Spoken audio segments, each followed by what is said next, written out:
Litre oxygen cylinder লাগবে, তার হার্টে ফুটা আছে, সেজন্য আমরা অক্সিজেন সিলিন্ডার আরেকটা অসুস্থ রোগীর জন্য দেওয়া ছিল, সেখান থেকে সংগ্রহ করে এখন আমরা অক্সিজেন সিলিন্ডারটা মোটরসাইকেলের উপরে একটু ঝুঁকিপূর্ণ হলেও একটা জীবনের ব্যাপার, যার কারণে আমরা দ্রুত চেষ্টা করছি পৌঁছে দেওয়ার জন্য। তো আমাদের অক্সিজেন সিলিন্ডার সার্ভিসটা এবং এই কাজটা বাস্তবায়ন করার জন্য ইঞ্জিনিয়ার হাসানুজ্জামান রনি ভাই উনি সহযোগিতা করেছেন। আমাদের 2টা অক্সিজেন সিলিন্ডার এবং এরকম অক্সিজেন সিলিন্ডার সার্ভিস আমরা আরও বৃদ্ধি করতে চাই। যেমন আজকে আমাকে সংগ্রহ করে তারপরে দিতে হলো, যদি আমরা আরও অক্সিজেন সিলিন্ডার ম্যানেজ করতে পারি বা কেউ ডোনেট করতে চান, তাহলে আমরা আমাদের কাজের পরিধি আরও বৃদ্ধি করতে পারবো।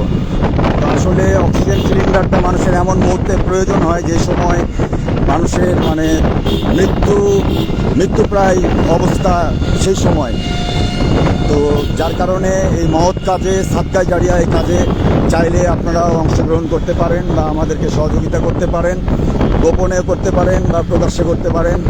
সূরা বাকারায় আল্লাহ তাআলা পরিষ্কারভাবে বলেছেন যে দান প্রকাশ্যে এবং গোপনে দুইভাবেই করা যায়, তবে গোপনটা উত্তম।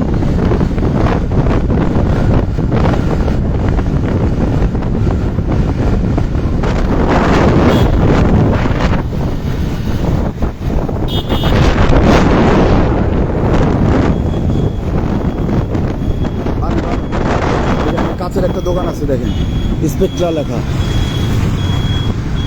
আস্তে আস্তে যান, আর একটু সামনে নাকি, আস্তে যান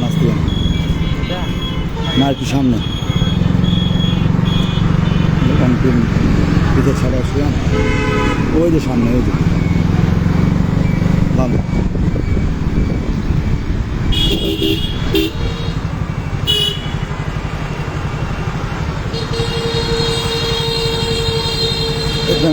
আপনাদের অবগতির জন্য জানাচ্ছি যে অক্সিজেন সিলিন্ডার রিফিল করার জন্য আপনার বিমান চত্বরে এই দোকানটা, তারপরে আছে ডাবতলার মোড় এবং সম্ভবত বাস টার্মিনালের কাছে একটা, এবং খুবই কম খরচে রিফিল করা যায় এবং ওনারা খুবই আন্তরিক, আসার সঙ্গে সঙ্গে দ্রুত আপনাকে রিফিল করে দেওয়ার ব্যবস্থা করে এবং ওনারা চেষ্টা করে যে রোগীর লোক যেন হয়রানি না হয়, যার কারণে যত দ্রুত সম্ভব তারা চেষ্টা করে সার্ভিসটা দেওয়ার জন্য।